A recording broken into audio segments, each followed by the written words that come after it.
கடலூர் மாவட்டம் திட்டக்குடி சட்டமன்ற தொகுதியில் போட்டியிடும் அதிமுக வேட்பாளர் முருகுமாறன் பெண்ணாடம் பேரூர் கழகத்தில் இரட்டை இலை சின்னத்தில் தீவிர வாக்கு சேகரிப்பில் ஈடுபட்டார்.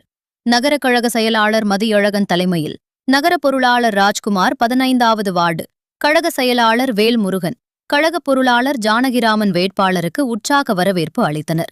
நிகழ்ச்சியில் நகர கழதாய் தலைவர் கணேசன், ரங்கராஜ் எம்ஜிஆர் மன்ற தலைவர் மதிகோபி, பூக்கடை Sekar Kalaiyarasan, Sardar Babu Manivasagam, கவிசங்கர் Anand Murugesan, Amma Peravai IT wing Ramesh Ponnazhagan, Swami Saravanan Sivaranjani, ward கழக செயலாளர் மணிகண்டன் சத்திவேல், சத்யராஜ் ரவி, ஐயப்பன் ராஜேஷ் உள்ளிட்ட கழக நிர்வாகிகள் பலர் பங்கேற்றனர்.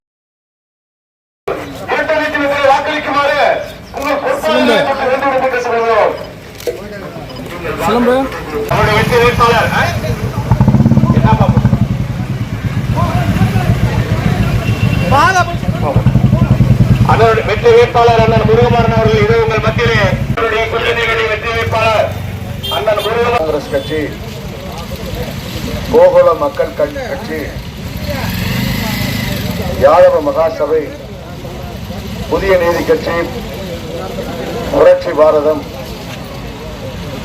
பகுஜன் சமாஜ் கட்சி பொற்கொடி தலைமையில் அமையப்பட்டிருக்கின்ற அமைப்பு உள்ளிட்ட கூட்டணி கட்சிகளுடைய நிர்வாகிகளே,